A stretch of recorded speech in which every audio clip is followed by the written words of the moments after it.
ಧಾರವಾಡ ಕೃಷಿ ವಿಶ್ವವಿದ್ಯಾಲಯದ ಕುಲಪತಿ ಪ್ರೊಫೆಸರ್ ಪಿಎಲ್ ಪಾಟೀಲ್ ವಿಜ್ಞಾನಿಗಳಿಂದ ಹಿಡಿದು ಉಪನ್ಯಾಸಕರು ಅತಿಥಿ ಉಪನ್ಯಾಸಕರ ವರ್ಗಾವಣೆಯಲ್ಲಿ ಭಾರಿ ಅವ್ಯವಹಾರ ನಡೆದಿದೆ ಅಂತ ಹೇಳಿ ವ್ಯವಸ್ಥಾಪನಾ ಮಂಡಳಿ ಸದಸ್ಯರು ಆರೋಪ ಮಾಡಿದ್ದಾರೆ.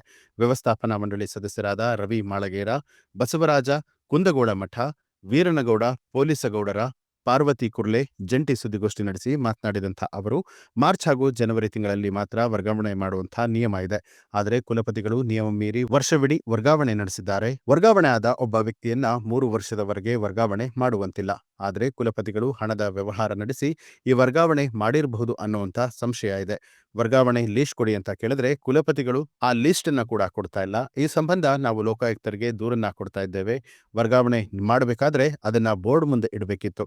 ಈ ಕೆಲಸವನ್ನ ಕುಲಪತಿಗಳು ಮಾಡಿಲ್ಲ. ಈ ಸಂಬಂಧ ರಾಜ್ಯಪಾಲರಿಗೆ, ಸಿಎಂ ಹಾಗೂ ಕೃಷಿ ಸಚಿವರಿಗೆ ದೂರನ್ನ ನೀಡುತ್ತೇವೆ ಅಂತ ಹೇಳಿದ್ದಾರೆ. PL ಪಾಟೀಲ್ ಅವರು ಇದ್ದಾಗಿಂದ ಸುಮಾರು ಟ್ರಾನ್ಸ್ಫರ್ಗಳು ನಡೀತಾ ಇದ್ವು. ಅದಕ್ಕೊಂದು ಟ್ರಾನ್ಸ್ಫರ್ ಪಾಲಿಸಿ ಅಂತಿದೆ. ಟ್ರಾನ್ಸ್ಫರ್ ಪಾಲಿಸಿ ಅಂದ್ರೆ ಮಾರ್ಚ್ ಇಂದ ಮೇ ಒಳಗಡೆ ಈ ಟ್ರಾನ್ಸ್ಫರ್ ಪಾಲಿಸಿ ಎಕ್ಸಿಕ್ಯೂಟ್ ಮಾಡಬೇಕು. ಆ ಟೈಮಲ್ಲಿ ಏನು ಮೇಜರ್, ಯಾಕಂದ್ರೆ ಅವಾಗೆಲ್ಲ ಕ್ರಾಪ್ಸ್ ಎಲ್ಲ ಬಂದಿರ್ತದೆ. ಆ ಕ್ರಾಪ್ಸ್ ಬಂದ್ಮೇಲೆ ಎಲ್ಲಾರನು ಆ ಟೈಮಲ್ಲಿ ಯಾರ್ಯಾರಿಗೆ ಎಲ್ಲೆಲ್ಲಿ depending on the request of different departments, ಅಂದ್ರೆ ನಮ್ಮ ಡೈರೆಕ್ಟರ್ ಎಜುಕೇಶನ್ ಇರ್ತಾರೆ, ಆಮೇಲೆ ಡೈರೆಕ್ಟರ್ ಎಕ್ಸ್ಟೆನ್ಷನ್ ಇರ್ತಾರೆ, ಆಮೇಲೆ ಡೈರೆಕ್ಟರ್ ರಿಸರ್ಚ್ ಇರ್ತಾರೆ. ಇವ್ರು 3 ಜನ ಸೇರ್ಕೊಂಡು ವಿಚಾರ ಮಾಡ್ಕೊಂಡು ಯಾರ್ಯಾರು ಕೊಡ್ಬೇಕು ಅಂತೇಳಿ ಎಲ್ಲರಿಗೂ ಎಕ್ಸ್ಪೀರಿಯನ್ಸ್ ಆಗ್ಲಿ ಅಂತ ಒಂದು ಮಾಡಿರ್ತಾರೆ. ಇವರು ಆ ರೀತಿ ಯಾವುದೇ ಸಜೆಷನ್ಸ್ ಗಳನ್ನ ತಗೊಳ್ಳಾರ್ದೆ ನಮ್ಮ ಮನಸೋ ಇಚ್ಛೆ ಬಂದಂಗೆ ಟ್ರಾನ್ಸ್ಫರ್ ಮಾಡಿ, ಆ ಮಾಡಿದ್ಮೇಲೆ ಮತ್ತೆ through out the year transfer, ಬರೀ 2 ತಿಂಗಳಲ್ಲಿ ಏನಾಗಬೇಕಂತ ಜನರಲ್ ಟ್ರಾನ್ಸ್ಫರ್ ಅಂತಿದೆಯಲ್ಲ, ಆ ಟ್ರಾನ್ಸ್ಫರ್ಗೆ ಆ ವಿಂಡೋನ ಕೈ ಬಿಟ್ಟು ವರ್ಷ ಪೂರ್ತಿ ಇವ್ರು ಟ್ರಾನ್ಸ್ಫರ್ ಗಳನ್ನ ಮಾಡ್ಕೊಂಡೇನೆ ಇರ್ತಾರೆ. ಆ ಮಾಡ್ಕೊಂಡ್ಮೇಲೆ ಅಟ್ಲೀಸ್ಟ್ ಅವ್ರನ್ನ ಆ ಜಾಗಕ್ಕೆ ಬಿಡಬೇಕಲ್ಲ, ಬಿಡಲಾರ್ದೇನೆ ಅವ್ರನ್ನೇನು 2 ತಿಂಗಳು, 1 ತಿಂಗಳು, 15 ದಿವಸ ಇಮಿಡಿಯೇಟ್ ವಾಪಸ್ ತಗೊಂಡ್ಬರು. ಇದರೊಳಗೆ 2 ತರ ಲಾಸಸ್ ಆಗ್ತದೆ. ಒಂದು, ಒಬ್ರು ಟ್ರಾನ್ಸ್ಫರ್ ಮಾಡಿದ್ವಿ ಅಂತಂದ್ರೆ there is something called travel alones. ಅವ್ರಿಗೆ ನಾವು ಏನು ಫ್ಯಾಮಿಲಿ ಶಿಫ್ಟಿಂಗಿಗೆ ಅವ್ರಿಗೆ ಇಲ್ಲಿಂದ ಒಂದು ಪ್ಲೇಸ್ ಇಂದ ಒಂದು ಡಿಸ್ಟ್ರಿಕ್ಟ್ ಇನ್ನೊಂದು ಕೊಡ್ತೇವೆ.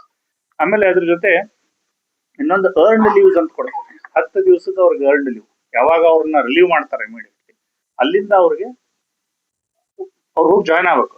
ಸಪೋಸ್ 2ನೇ ದಿವಸಕ್ಕೆ ಹೋದ್ರೆ ಅವ್ರಿಗೆ 8 ದಿವಸದ ಸಿಗ್ತದೆ, 3ನೇ ದಿವಸಕ್ಕೆ ಹೋದ್ರೆ 7 ದಿವಸದ.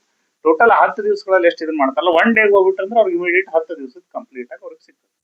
ಸೊ ಈ ಅರ್ನ್ಡ್ ಲೀವ್ ಏನಂತಲ್ಲ, ಇದು ದೊಡ್ಡ ಇದಾಗ್ತದೆ. ಅಂದ್ರೆ ಈ ಅರ್ನ್ಡ್ ಲೀವ್ ಮತ್ತೆ ಈ ಟ್ರಾನ್ಸ್ಫರ್, ನಮ್ಮ ಟ್ರಾವೆಲಿಂಗ್ ಅಲೋನ್ಸ್ ವಿಶ್ವವಿದ್ಯಾಲಯಕ್ಕೆ ಒಂದು 20,000 ಹಿಡ್ಕೊಂಡು 1.5 ಲಕ್ಷದವರೆಗೂ ರೇಂಜ್ ಆಗ್ತದೆ. ಅಂದ್ರೆ ಡಿಪೆಂಡಿಂಗ್ ಆನ್ ದಿ ಪ್ರೊಫೆಸರ್, ಅಂದ್ರೆ ಯಾರು ಯಾವ ಗ್ರೇಡ್ ಅಲ್ಲಿ ಇದಾರೆ ಆ ಗ್ರೇಡ್ ತಕ್ಕಂಗೆ ಇದೆಲ್ಲ ಆಗ್ತದೆ. ಸೊ ಒಂದ್ಸರಿ ಅವ್ರನ್ನ ನಮ್ಮ ಕೃಷಿ ವಿಶ್ವವಿದ್ಯಾಲಯದ ಹಿತದೃಷ್ಟಿಯಿಂದ ಅಂತ ನಾವು ಟ್ರಾನ್ಸ್ಫರ್ ಮಾಡಿದ್ರೆ ಕಂಪಲ್ಸರಿ ನಾವು ಈ ಬೆನಿಫಿಟ್ಸ್ ಕೊಡಬೇಕು. ಅವ್ರೇನಾದ್ರು ತಮ್ಮ ರಿಕ್ವೆಸ್ಟ್ ಟ್ರಾನ್ಸ್ಫರ್ ಇದ್ರೆ ಇವೆಲ್ಲ ಬರಂಗಿಲ್ಲ. ಇವನ್ನೆಲ್ಲ ಏನಿದ್ರು ಇದನ್ನ ಮಾಡ್ತಾರೆ. ಈಗ ಅವ್ರು ಮಾಡಿದ್ಮೇಲೆ ಒಂದ್ಸಲ ವಿಶ್ವವಿದ್ಯಾಲಯ ತಮ್ಮ ಎಕ್ಸ್ಚೆಕ್ಕರ್ ಇಂದ ಏನ್ ದುಡ್ಡು ಅಲ್ಲಿ ಹಾಕ್ತದಲ್ಲ ಅವ್ರಿಗೆ, ಅದು 2 ವರ್ಷ ಮಿನಿಮಮ್ ಅಲ್ಲಿ ಇತ್ತಂದ್ರೆ ಇಷ್ಟೆಲ್ಲ ಕೊಟ್ಟಿದ್ದಕ್ಕೆ ಒಂದು ಇದಾಗ್ತದೆ. ಅವ್ರು ಏನ್ ಮಾಡಂಗಿಲ್ಲ, ಹಾಕುದು, ಇವನ್ನೆಲ್ಲ ಬೆನಿಫಿಟ್ಸ್ ಅವ್ರಿಗೆ ಕೊಡುದು, ಕೊಟ್ಟ ಮೇಲೆ ಅದನ್ನ ಇಮಿಡಿಯೇಟ್ಲಿ ಅವ್ರನ್ನ ವಾಪಸ್ ತಗೊಂಡ್ಬಂದ್ಬಿಡುದು. ಇದು ಇಂಥ ಸುಮಾರು ಟ್ರಾನ್ಸ್ಫರ್ಗಳು ವಿಶ್ವವಿದ್ಯಾಲಯ ಆಗ್ತದೆ. ಇದರಿಂದ 2ನೇದು ಲಾಸ್ ಏನಂತಂದ್ರೆ, ನಮ್ಮ ಫಾರ್ಮ್ಸ್ ಗಳು ಏನದವಲ್ಲ, ಟೋಟಲ್ 26 ಫಾರ್ಮ್ಗಳು. 26 ಫಾರ್ಮ್ಗಳಲ್ಲಿ 20 ಫಾರ್ಮ್ಗಳು ಇವತ್ತು ಲಾಸ್ ಆಗುತ್ತೆ. ಅಂದ್ರೆ ಈ ನಮ್ಮ ಕುಲಪತಿಗಳು ಬಂದಾಗ 22 ಲಕ್ಷ ಲಾಸ್ ಇಂದ ಶುರುವಾಗಿದ್ದು ಇವತ್ತು 1 ಕೋಟಿಗೆ ಲಾಸ್ ನಮ್ದು ಫಾರ್ಮ್ಸ್ ಇಂದ ಆಗ್ತದೆ. ನಾವು ಯಾರನ್ನೇ ಎಂಪ್ಲಾಯೀಸ್ ಅನ್ನ ನಾವು ಕೇಳಿದ್ರೆ ನಮ್ಮನ್ನ ಹಿಂಗ್ ಹಾಕ್ತಾರ ಸರ್, ಹಿಂಗ್ ವಾಪಸ್ ಬರ್ತಾರ, ಯಾರು ಜವಾಬ್ದಾರಿ ತಗೊಳಂಗಿಲ್ಲ. ಬೀಜ ಹಾಕದವ ಒಬ್ಬವ, ಗೊಬ್ಬರ ಹಾಕದವ ಇನ್ನೊಬ್ಬವ, ಈ ರೀತಿ ಆಗ್ಬಿಟ್ರ ಓನರ್ಶಿಪ್ ಯಾರ್ದು ಆ ಫಾರ್ಮ್ಸ್ ಅದ್ದು, ಇವೆಲ್ಲ ನಮ್ಗೆ ತೊಂದರೆಗಳು ಬಂದು ಸುಮಾರು ಸಾರಿ ನಾವು ಅವ್ರ ಹತ್ರ ಇವನ್ನ ಊರಲ್ಲಿ ಹೋಗಿ ನಾವು ಮೀಟ್ ಮಾಡಿ ಮಾತಾಡಿದ್ವಿ, ರಿಕ್ವೆಸ್ಟ್ ಕೊಟ್ವಿ.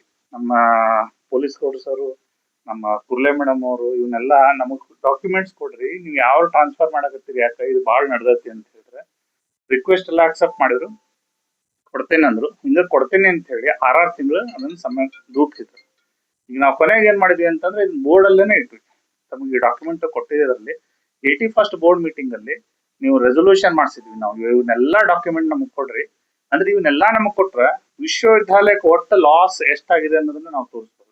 And if we get that document definitely will be beyond the boss. ಅಷ್ಟರ ಮಟ್ಟಿಗೆ ಇವೆಲ್ಲ ಸೀರಿಯಸ್ ಅಫೆನ್ಸ್. ಯಾಕಂದ್ರೆ ಟ್ರಾನ್ಸ್ಫರ್ ಪಾಲಿಸಿ ಗೈಡ್ ಲೈನ್ಸ್ ನ ಟೋಟಲ್ ಗಾಳಿಗೆ ತೂರಿ ಇವರು ಇಂಥ ವ್ಯವಸ್ಥೆಯನ್ನು ಇವತ್ತು ಮಾಡಕ್ಕೆ. ನ್ಯೂಸ್ ಅಲರ್ಟ್ ನಿಮ್ಮಿಂದ ನಿಮಗಾಗಿ.